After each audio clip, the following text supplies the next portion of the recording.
ನಮಸ್ಕಾರ ಅನ್ವೇಷಕರೇ.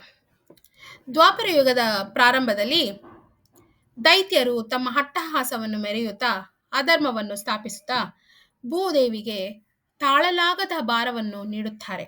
ಆಗ ಭೂದೇವಿಯು ಗೋರೂಪವನ್ನು ತಾಳಿ ಬ್ರಹ್ಮದೇವರ ಬಳಿಗೆ ಹೋಗಿ ತನ್ನ ಅಳಲನ್ನು ಹೇಳಿಕೊಳ್ಳುತ್ತಾರೆ. ಬ್ರಹ್ಮದೇವರು ಕರುಣೆಯಿಂದ ಶಿವನು ಮತ್ತು ಇತರ ದೇವತೆಗಳು ಒಳಗೂಡಿ ಗೋರೂಪು ಭೂಮಿಯನ್ನು ಕ್ಷೀರಸಾಗರದ ತೀರಕ್ಕೆ ಕರೆದೊಯ್ಯುತ್ತಾರೆ. ಅಲ್ಲಿ ಎಲ್ಲರೂ ಭಗವಂತನಾದ ಶ್ರೀ ಮಹಾವಿಷ್ಣುವನ್ನು ಸ್ತುತಿಸಿ ಪ್ರಾರ್ಥಿಸಿ ತಮ್ಮ ಅಳಲನ್ನು ತೋಡಿಕೊಳ್ಳುತ್ತಾರೆ. ಆ ಪ್ರಾರ್ಥನೆಯಿಂದ ಸಂತುಷ್ಟನಾದ ಮಹಾವಿಷ್ಣುವು ತಾನು ಭೂಲೋಕದಲ್ಲಿ ಜನ್ಮ ತಾಳುತ್ತೇನೆಂದು ಹೇಳಿ ಅವನಿಗೆ ಸಹಾಯವಾಗಲೆಂದು ದೇವತೆಗಳು ಸ್ವಕುಟುಂಬದ ಸಮೇತರಾಗಿ ಯಾದವ ವಂಶದಲ್ಲಿ ಅವತರಿಸಬೇಕೆಂದು ಹೇಳುತ್ತಾನೆ. ಹಾಗೆಯೇ ಅನಂತಶೇಷನನ್ನು ತನ್ನ ಅಣ್ಣ ಬಲರಾಮನಾಗಿ ಜನ್ಮ ತಾಳುವಂತೆ ಹೇಳುತ್ತಾನೆ.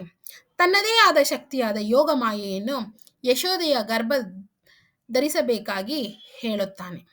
ಹೀಗೆ ತಾನು ಕೃಷ್ಣನ ಅವತಾರ ಜನ್ಮಿಸಿ ಅಧರ್ಮವನ್ನು ಮೆಟ್ಟಿ ನಿಂತು ರಾಕ್ಷಸರನ್ನು ಸದೆಬಡಿಯುತ್ತೇನೆ ಎಂದು ಹೇಳಿ ಭೂದೇವಿಯನ್ನು ಭೂಲೋಕಕ್ಕೆ ಕಳುಹಿಸಿಕೊಡುತ್ತಾನೆ. ಮುಂದಿನ ವಿಡಿಯೋಗಳಲ್ಲಿ ನಾವು ಕೃಷ್ಣನ ಜನ್ಮ ಹೇಗೆ ಮತ್ತು ಅವನ ಬಾಲ್ಯದಲ್ಲಿ ಅವನ ಏನೆಲ್ಲ ಮಾಡಿದ್ದ ಎಂದು ತಿಳಿದುಕೊಳ್ಳೋಣ. ಧನ್ಯವಾದಗಳು.